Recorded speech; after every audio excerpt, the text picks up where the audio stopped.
वो मोबाइल चलाने वालियों सोचो, वो फेसबुक चलाने वालियों सोचो, वो व्हाट्सएप पर उल्टी सीधी और खूबसूरत लड़कियों की फोटो लगाकर नौजवानों को अपने शक्ल सूरत से भड़काने वालियों सोचो, शायद तुम्हारे बारे में अल्लाह के नबी ने फरमाया ऐसी औरतें कभी भी जन्नत के अंदर दाखिल न होंगी। ला यदखुलनल जन्ना वला यजिदन्न रिहा, जन्नत में जाना तो दूर जन्नत की खुशबू भी नहीं पाएंगी। मेरी बहनों, अपने आप को संभालो। अगर इस्लाम के अंदर हाथ जोड़ना जायज होता तो मेरी कौम की बेटियों में तुम्हारे हाथ जोड़ लेता। अगर इस्लाम के अंदर भीख मांगना जायज होता तो मैं अपना दामन फैलाकर तुमसे भीख मांग लेता। मेरी कौम की बेटियों, मेरे दामन में इतनी भीख डाल दो कि तुम अपने आप को पर्दे में रखो, अपने आप को फेसबुक और व्हाट्सएप और मैसेंजर से बचा लो। मेरी माँ और मेरी बहनों, मुआशरे के अंदर बेपर्दगी ने भी एक गलत माहौल खराब कर दिया है। आजकल जलसे भी उससे महफूज न रहे। जलसे होते हैं तो मेला लगता है, और मेला लगता है तो नौजवान लड़के और लड़कियां उस मेले में जाते हैं। उनकी लिपस्टिक भी होती है, पर्दा तो बंगाल में दिखाई नहीं देता है। मेरे भाइयों, जहां तालाब के अंदर एक तरफ लड़के और दूसरी तरफ लड़कियां नहाती हुई नजर आती हो, वहां से कौन सी उम्मीदें लगाई जा सकती हैं? गौर करो मेरे प्यारे साथियों, जो पर्दे के बारे में कभी हजरत फातिमा रजी अल्लाह ताला अन्हा को याद करो, जब उनकी मौत का इंतकाल का वक्त आया तो उन्होंने अपने शौहर से कहा, अली मेरी इंतकाल का वक्त करीब है, मुझे नहीं लगता कि मैं बचूंगी। फरमाया अली ने, ऐसा क्यों कह रही हो? आए अली, मेरी एक वसीयत है, उसको नोट कर लेना। हजरत अली ने कहा, तुम मेरी बीवी नहीं, तुम मेरी वाइफ ही नहीं, मोहम्मद रसूलुल्लाह की बेटी हो, बताओ तुम्हारी क्या वसीयत है, मैं उसको जरूर पूरा करूंगा। कहने लगी फातिमा, आए अली, जब मेरा इंतकाल हो जाए, जब मैं इस दुनिया से रुखसत हो जाऊं, जब मैं इस दुनिया से चली जाऊं, तो मेरे जनाजे को, मेरी लाश को कफन से ढांक देना। सफेद रंग का कफन जब मेरी लाश पर चढ़ाओ तो मेरी लाश को मेरी चारपाई पर बिठाकर जब कब्रिस्तान की तरफ लेकर जाओ तो आए अली, रात के अंधेरे में ले जाना, इशा की नमाज के बाद मुझे कब्र में दफनाना, दिन के उजाले में दफन न करना। मेरी कब्र को दिन में, मेरी लाश को दिन में ना उतारना कब्र में। हजरत अली ने कहा, अरे फातिमा, ठीक है मैं ऐसा ही करूंगा, लेकिन रात में ही क्यों? दिन में अगर तुम्हारा इंतकाल जल्दी हो गया और जल्दी दफन होने की नौबत आ गई तो तुम रात की वसीयत क्यों कर रही हो? दिन में क्यों ना दफन करूं, रात में क्यों दफन करूं? तो हजरत फातिमा का जवाब यह था, मेरी माँ इस जवाब को सुनो, मेरी बहनों इस जवाब को सुनो, और मेरी कौम की बेटियों इस जवाब को सुनो, और अपने आप पर मातम करो आज जो तुम नंगा नाच नाच रही हो। हजरत फातिमा ने कहा, आए अली, मैं नहीं चाहती हूं कि मेरे मरने के बाद मुझे जो कफन पहनाया जाए, मैं नहीं चाहती हूं कि मेरी लाश को जब चारपाई पे उठा के जनाजा आगे बढ़ाया जाए, तो मैं नहीं चाहती हूं कि गैर मर्दों की नजर मेरे मुर्दा जिस्म पर पड़े हुए कफन पर भी पड़े।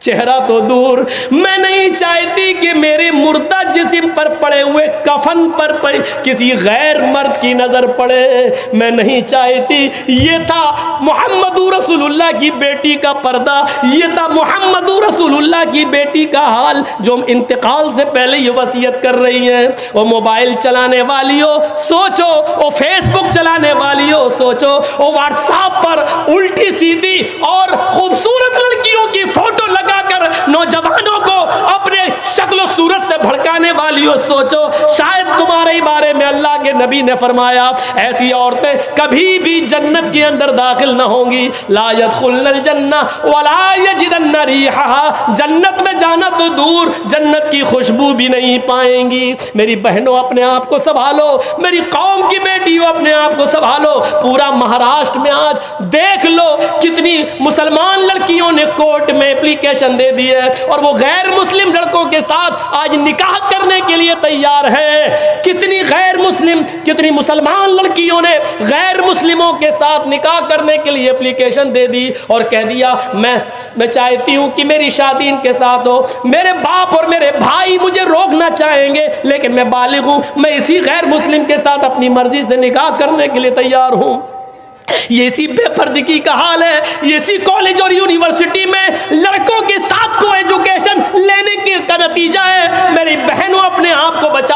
मेरी कौम की बेटियों, बहुत बड़ी साजिश इस सियासी हुकूमत इस मौजूदा दौर की हुकूमत में तुम्हारे खिलाफ रची जा रही है। कॉलेजों में, स्कूलों में लड़कों को जगह, मुस्लिम लड़कों को पढ़ने के लिए वैकेंसी नहीं दी जा रही है, कहा जा रहा जगह फुल हो गई, और लड़कियों को जगह दी जा रही है और कहा जा रहा है कि लड़कियों के लिए जगह मौजूद है, लड़कियों के लिए इतना कोटा मौजूद है। वो जानते हैं कि जब लड़कियां मुसलमानों की हमारे कॉलेज में और स्कूलों में आएंगी और हमारे हिंदू और गैर मुस्लिम लड़कों के साथ बैठकर जब पढ़ेंगी तो जाहिर है कि आग और पेट्रोल एक जगह रह ही नहीं सकता है, मोहब्बत और इश्क की आग लगेगी। और फिर ये हमारे भाई, हमारे बेटे इन लड़कियों को अपनी बहू बनाकर लाएंगे और फिर इनसे गैर मुस्लिम बच्चे पैदा होंगे। मेरी बहनों, इन साजिशों को नाकाम करो। मेरी कौम की बेटियों, इनके मंसूबों पर पानी फेरो।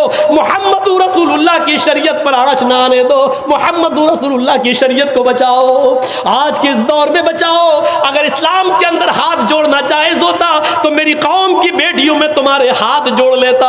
अगर इस्लाम के अंदर भीख मांगना जायज होता तो मैं अपना दामन फैलाकर तुमसे भीख मांग लेता। मेरी कौम की बेटियों, मेरे दामन में इतनी भीख डाल दो कि तुम अपने आप को पर्दे में रखो, अपने आप को फेसबुक और व्हाट्सएप और मैसेंजर से बचा लो और इस्लाम की खिदमत करो। हजरत फातिमा जैसा पर्दा करो, और इतना ना करो तो कम से कम मौजूदा मुआशरे में ऐसा तो करो कि तुम्हारे माँ बाप की और भाइयों की इज्जत, उनकी छल्ली छल्ली ना हो, उनको शर्मिंदगी महसूस ना हो, मुआशरे को शर्मिंदगी महसूस ना हो। इतना तो कम से कम करिए। हम अपने गरीबानों में झांक कर देखें कि हमारी औलाद, ये कौन सी नमाज है।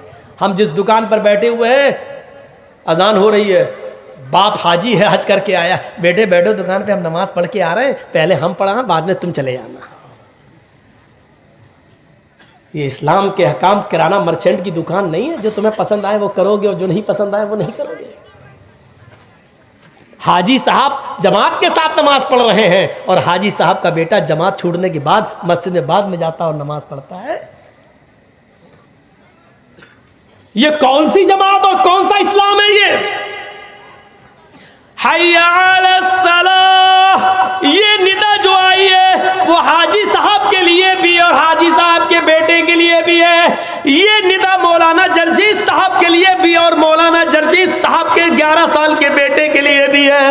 ये निदा इमाम हरम के लिए भी है और मक्के के रहने वाले लोगों के लिए भी है। यही आवाज हय्या अलस सलाह सऊदिया के बादशाह के लिए भी है और सऊदिया के गलियों में भीख मांगने वाले भिखारियों के लिए भी है। इसी एक वक्त में यही नमाज का वक्त सबके लिए है। सबको एक ही वक्त में मस्जिद में जाना है, एक ही इमाम के पीछे नमाज पढ़ना है, उसी की इब्तिदा में नमाज अदा करना है, एक दूसरे को चिपक कर खड़ा होना है, कदम से कदम मिलाना है, टखने से टखना मिलाना है, कांधे से कांधा मिलाना है, अपने दिलों के कीने और कदूरत और बुग़्ज़ और इनाद को खत्म करना है और एक ही साथ रुकू में जाना है, एक ही साथ सजदे में जाना है और इस बात का ऐलान करना है, एक ही सफ में खड़े हो गए महमूद व अयाज, न कोई बंदा रहा न कोई बंदा नवाज। ये निदा हय्या अलस सलाह की आवाज सबके लिए,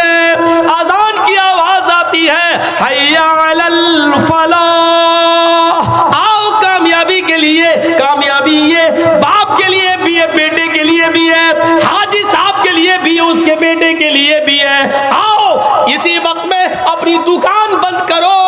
अजान की आवाज सुनने के बाद अगर तुमने दुकान बंद नहीं की और मस्जिद के अंदर नहीं आए तो जब तक जमात हो रही है, अजान हो जाने के बाद से, हय्या अलस सलाह सुनने के बाद से जमात होने तक जितनी तुम बिक्री कर रहे हो, जितना माल तुम बेच रहे हो, इसमें जो कमाई आ रही है वो हराम है और इस हराम कमाई को अगर तुमने माल हलाल में मिला दिया तो वो माल हलाल भी हराम हो जाएगा।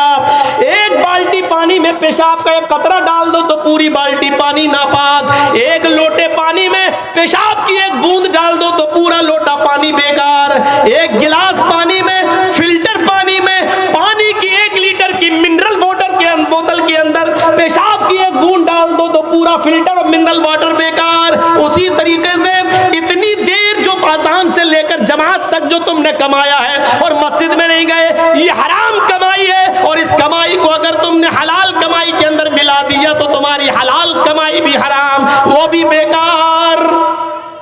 आइंदा नहीं बुलाएंगे इस मौलवी को, ये तो सबकी खटिया खड़ी हो रही है। मैं क्या करूं, अपने पास से कह रहा हूं, नहीं बुलाओगे मत बुलाओ। 10 महीने से कहीं प्रोग्राम नहीं हो रहे तो क्या किसी की रोजी रोटी बंद हो गई? सबके बेचारे कारोबार बंद है, सिर्फ हुकूमत खुश है बस। तो होगी, पता ही नहीं चल रहा है यार। दिमाग मेरा थक गया सोच सोच कर। कहते हैं कोरोना का कोई इलाज ही नहीं है, खुद कह रहे हैं कोरोना का इलाज नहीं, फिर कहते हैं इतने मरीज ठीक हो गए। दिमाग खराब हो गया। हम ही पागल हैं, बरेली के पागल खाने में हमें को भर्ती होना चाहिए। कहते हैं कि कोरोना का कोई इलाज ही नहीं है और ठीक भी हो रहे हैं। और कुछ लोग होते ऐसे होते जो बीमार भी नहीं होते, वो झूठो प्रचार करने के लिए अंदर चले जाते हैं, जैसे अमिताभ बच्चन। कोरोना हो गया, अरे तुम तो रोज सैनिटाइजर से हाथ मल रहे थे, तुम्हें कैसे कोरोना हो गया? तुम तो बाकायदा 14 दिन के लिए अपने बीवी बच्चे सबसे अलग थे, तुम्हें कैसे कोरोना हो गया? और जब तुम्हें इतने दिन परहेज करने के बाद भी हो सकता है तो फिर क्यों कह रहे हो 14 दिन ऐसे रहो, एक दूसरे गज की दूरी? तो वैसे तब भी हो सकता है। पता ही नहीं चल रहा आज तक। बिहार के चुनाव में लाखों की भीड़ हो जाए तो कोरोना नहीं, इलेक्शन खत्म होते हैं तो एकदम कोरोना की भरमार हो जाती है। लाखों की तादाद में किसान बेचारे दिल्ली के बॉर्डर पर पड़े हुए हैं, कोरोना नहीं। और जैसे ही ये किसान भागेंगे, अब हड़ताल खत्म होगी, वैसे ही देखना कोरोना के कितने मरीज निकलेंगे। बड़ी लंबी कमाई है इसमें, तुम पहुंचे नहीं, हमारी अकल ही नहीं है। ओफो, इस देश के सबसे ऊंचे आदमी की अकल के मुकाबले में हमारी अकल क्या है? ट्रेनें कौन बंद कर सकता था? हवाई जहाज कौन बंद करेगा? करोड़ों अरबों रुपए का नुकसान कौन करेगा? लेकिन हमारी अकल वहां तक नहीं पहुंच पाएगी। काजी शुरैह ने अपने बेटे को जो फैसला सुनाया असातिज़ा को, वो हमारे लिए मकाम इबरत है। बुखारी शरीफ के अंदर जो वाक़या नकल किया गया है उसको पढ़िए। सहाबा जंग लड़ रहे हैं, रात भर जंग चली। एक किला है, किले तुस्तर, उस किले को हासिल करना चाहते हैं, वहां इस्लाम का झंडा लहराना चाहते हैं। बिल्कुल करीब आ गए, बिल्कुल करीब आ गए, उस किले तक पहुंच गए, करीब तक ये झंडा लहरा दे। कुछ काफिर रह गए, उनको ढकेल दे पीछे की तरफ। इतने में फजर की आजान की आवाज आ जाती है, अस्सलातु खैरुम मिनन नौम। नमाज पढ़ना भी जरूरी। और हमने रात भर जो जंग लड़ी इस किले को हासिल करने के लिए और इस्लाम का झंडा इस किले पे लहराने के लिए, अल्लाह, अगर हम नमाज पढ़ने लग जाएं और इस किले पर झंडा ना लहरा सके तो हम सब नमाज पढ़ने लगे तो ये काफिर फिर से इस किले पर हमला कर देंगे, चढ़ जाएंगे और हमारी सारी मेहनत बेकार हो जाएगी। अब क्या करें? और अगर किले पर झंडा लहराने के लिए थोड़ा सा और लड़ लें तो सूरज निकल जाएगा, फजर की नमाज छूट जाएगी। कितनी बड़ी दुविधा थी उनके सामने। पूरी रात लड़े, इस्लामी जंग, दीन के लिए लड़ रहे, अपने कारोबार के लिए नहीं, अपने बिजनेस के लिए नहीं, दीन के लिए लड़ रहे। लेकिन करें क्या? अगर फजर की आजान हो रही है, अगर हम नमाज पढ़ने लगे तो काफिर इस किले को घेर लेंगे, हमारी मेहनत बेकार। और अगर किले पर झंडा लहराने लगे, इन काफिरों को थोड़ा और पीछे कर दें तो नमाज फजर छूट रही है। अल्लाह, हम क्या करें? एक दूसरे को देखता है, क्या किया जाए? और इशारों में बातें होती है।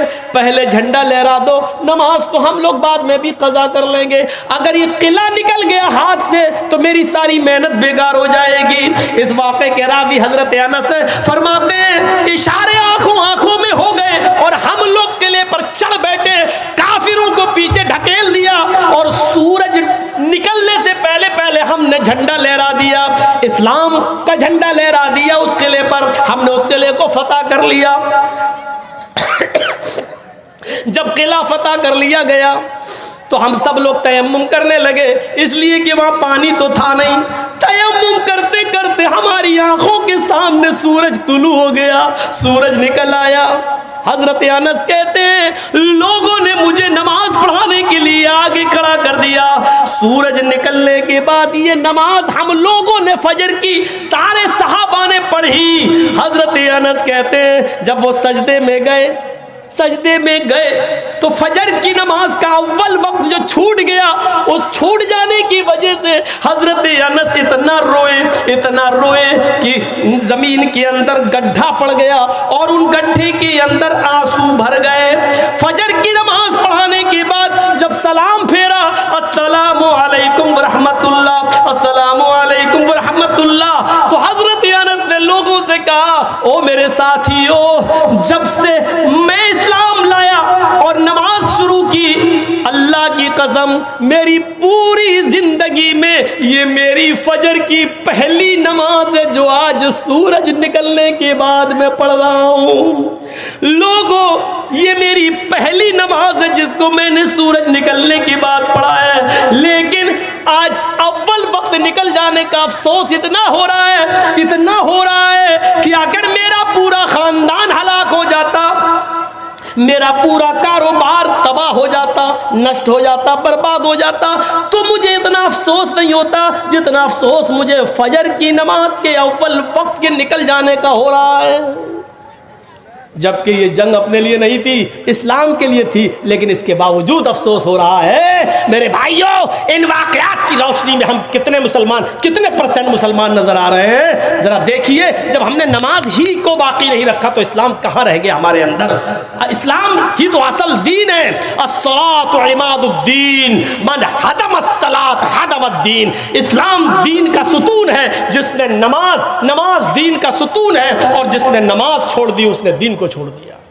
जिसने नमाज को गिरा दिया उसने दीन को गिरा दिया। एक वक्त की नमाज कह रही है जिंदगी की मेरी पहली नमाज है जो सूरज निकलने के बाद मैं पढ़ रहा हूं। अभी देखना गांव में, बस्टर नगर में ऐसे लोग होंगे, अभी कोई लड़का कोई लड़की अकेले में पकड़े जाएं और सबूत मिल जाए तो पंचायत बैठना शुरू हो जाएगी। क्या किया जाए, इस लड़के को कौन सी सजा दी जाए, इस लड़की के लिए क्या किया जाए, चलो अब इस लड़की का कहाँ शादी होगी, कहाँ निकाह होगा, चलो शादी कराओ इनकी, या दंड जुर्माना दो। अभी पंचायत बैठ जाएगी, गांव के सरदार लोग इकट्ठे हो जाएंगे, पंच बैठ जाएंगे, पंचायतें बैठने लगेंगी। मैं उन गांव के सरदारों से और जिम्मेदारों से पूछना चाहता हूं, लड़के और लड़की के मामले में आप फौरन पंचायतें लेके बैठ जाते हैं और आपकी पंचायत का फैसला सबको मानना पड़ता है। मैं पूछना चाहता हूं, आपके मुआशरे में फजर की नमाज के जमात न पढ़ने वाले, फजर की नमाज को जमात से अदा न करने वालों के लिए आपने कितनी पंचायतें बिठा ली हैं? ज़ोहर की नमाज तर्क करने वालों के लिए आपने कितनी पंचायतें बिठाई हैं? मुझे बताइए। 200 और 300 आदमी जो बारातों में आज आ रहे हैं, लड़की वाले के यहां चोर और डाकू बन के खा रहे हैं, आपने कितनी पंचायतें बिठाई हैं आपने उनके लिए? बस लड़का लड़की का मामला हुआ तो आप सरपंच हैं, नमाज का मामला होगा, मुआशरे में समाज के अंदर नमाजें छोड़ी जाएंगी तो आप मीटिंग नहीं करेंगे। मतलब आपके नज़र में जो चीज़ें अच्छी होंगी वो आप करेंगे, और जो आपको रास नहीं आएंगी उन पर कोई मीटिंग नहीं होगी, उस पर कोई पंचायत नहीं बैठेगी। बास चीज़ें आपके नज़र में हलाल हैं और बास की कोई परवाह नहीं है। अगर पंचायतों का यह मकसद है तो जूते की नोक पे ठुकराता हूं ऐसी पंचायतों को। क्या मकसद है फिर ऐसी पंचायतों का? गौर कीजिए। हजरत उमर फारूक फजर की नमाज पढ़ा रहे हैं। सुनिए एक और दर्दनाक वाकया। हजरत उमर फारूक फजर की नमाज पढ़ा रहे हैं। फिरोज नामी आदमी छिपा हुआ है, मजूसी अबू लूलू जिसको कहा जाता है, खंजर खंजर को जहर में बुझाए हुए छिपा हुआ है। जैसी हजरत उमर ने नीयत बांधी अल्लाहू अकबर का, वैसे ही उसने बुझा हुआ खंजर हजरत उमर के पेट में मार दिया। वो खंजर जब निकाला तो उमर फारूक का पेट नाफ से लेकर, नाफ ये नाभि जिसको बोलते हैं, जब उसने खंजर निकाला तो खंजर ने उस नाभि से लेकर नीचे तक, यानी जहां शर्मगाह होती है पेशाब की जगह, वहां तक उस पेट को फाड़ दिया। जब तक उमर फारूक में ताकत रही नमाज पढ़ाते रहे और फिर बेहोश होके गिर गए। उनको लाया गया, एक सहाबी आगे बढ़े, उन्होंने नमाज पढ़ी। एक सहाबी पीछे से वुजू बना के आ रहे थे, उन्होंने अबू लूलू को भागते हुए देखा तो पकड़ने के लिए अपनी चादर उसके ऊपर डाली। अबू लूलू का पैर फिसल गया, चादर में फिसल गया और वो जमीन पे गिर पड़ा। उसने सोचा कि अब तो मेरी सजा भी मौत है क्योंकि मैं पकड़ा गया। तो उसने वही खंजर अपने पेट में मारकर खुदकुशी कर ली और वो मर गया। सूरज निकलने के बाद होश आया, तभी बैठे हकीम बैठे हुए हैं, कोई कह रहा है कि इनको दूध पिलाओ। हजरत उमर फारूक को दूध पी रहे हैं, मुंह से दूध पीते हैं लेकिन जख्म इतना गहरा है कि वो पेट में दूध रुकता ही नहीं, पेट के रास्ते से, उस जख्म के रास्ते से वो दूध बाहर आ जाता है। हकीमों ने कहा शहद पिलाओ, उनको शहद खिलाया जा रहा है लेकिन वो शहद पेट के रास्ते से बाहर आ रहा है, पानी पेट के रास्ते से बाहर आ रहा है। एक नौजवान खड़ा हुआ, कहने लगा अमीरुल मोमिनीन आपकी हालत ये है, लीजिए मैं पानी लाया हूं, वुजू बना लीजिए। आप फजर की नमाज पढ़ा रहे थे, आप अभी 2 रकात पढ़ा भी नहीं पाए कि आप बेहोश हो गए, आप लेटे लेटे नमाज पढ़ लीजिए। हजरत उमर ने कहा क्या मैंने अभी नमाज नहीं पढ़ी फजर की? कहा नहीं, आप बेहोश हो गए। जल्दी से उन्होंने वुजू बनाया और पेट पर एक कपड़ा बांधा और खड़े होकर नमाज पढ़ी। लोगों ने कहा इस अमीरुल मोमिनीन बैठ के नहीं लेट के पढ़िए, आपको खड़े होने की जरूरत नहीं, खून ज्यादा बह रहा है। फरमाया, अल्लाह के नबी ने फरमाया खड़े होकर ताकत हो तो खड़े होकर पढ़ो, और जब खड़े होकर पढ़ने की ताकत ना हो तो बैठ के पढ़ो, और बैठ के पढ़ने की ताकत ना हो तो लेट के पढ़ो, और लेट के भी ताकत ना हो तो इशारे से पढ़ो, लेकिन अभी मेरे अंदर खड़े होकर पढ़ने की ताकत है। बहरहाल उन्होंने पढ़ ली। खड़े होकर नमाज अदा करने के बाद जब बिस्तर पर लेटे तो एक ने पूछा अमीरुल मोमिनीन आपने तो इस हाल में नमाज अदा कर ली, आपने तो इस हाल में नमाज पढ़ ली, लेकिन आपके बाद अगर किसी और मुसलमान का पेट फट जाए, खाना पानी दूध शहद सब पेट से निकलने लगे और वो बिस्तर पर लेटा हुआ हो और वो इस हाल में नमाज छोड़ दे तो उसका क्या हुक्म है? इस हाल में अगर छोड़ दे तो उसका क्या हुक्म है? हजरत उमर ने कहा इस हाल में भी पढ़ना पड़ेगी अगर उसको होश है तो। पूछने वाले ने क्या पूछा? मुअत्ता पढ़ी है इमाम मालिक की। पूछने वाले ने पूछा अमीरुल मोमिनीन मैंने ये नहीं पूछा कि पढ़ना पड़ेगी या नहीं, मैंने ये पूछा अगर इस हाल में, इतनी बीमारी में, इस मर्ज में उसका पेट फट गया हो और खाना पानी दूध शहद सब पेट से निकलने लगा हो, इस हाल में अगर नमाज छोड़ दे तो क्या हुक्म है? हजरत उमर का जवाब सुनो जो इमाम मालिक की हदीस मुअत्ता के अंदर नकल किया इमाम मालिक ने। हजरत उमर ने फतवा दिया इस हाल में भी पढ़ना पड़ेगी अगर उसको होश है, पेट फट गया, खाना पानी दूध दवा शहद दही सब पेट से निकल रहा हो, लेकिन उसको होश हो तब उसको नमाज अदा करना पड़ेगी। अगर उसने इस हाल में भी, होश में आने के बाद भी अगर नमाज इस हाल में नहीं पढ़ी तो ला हज़्ज़ फिल इस्लामी लिमन तरकस्सलाह, तो उस आदमी का उमर की नज़र में इस्लाम के अंदर कोई हिस्सा नहीं है, वो आदमी मुसलमान ही नहीं है जो इस हाल में नमाज छोड़ दे। इस्लाम के अंदर उसका कोई हिस्सा नहीं है। इस हाल में अगर नमाज छोड़ दे तो नमाज इस्लाम के अंदर हिस्सा नहीं है। सेहत व तंदुरुस्ती, हट्टे कट्टे मोटे ताज़ा होने के बाद ना इस हाल में नमाज छोड़ दो तो हम कितने मुसलमान हैं, हम किसी को काफिर कहने का हक तो नहीं रखते मेरे भाइयों, लेकिन सोचो तो अपने गरीबानों में झांक कर कि हम कितने % मुसलमान हैं।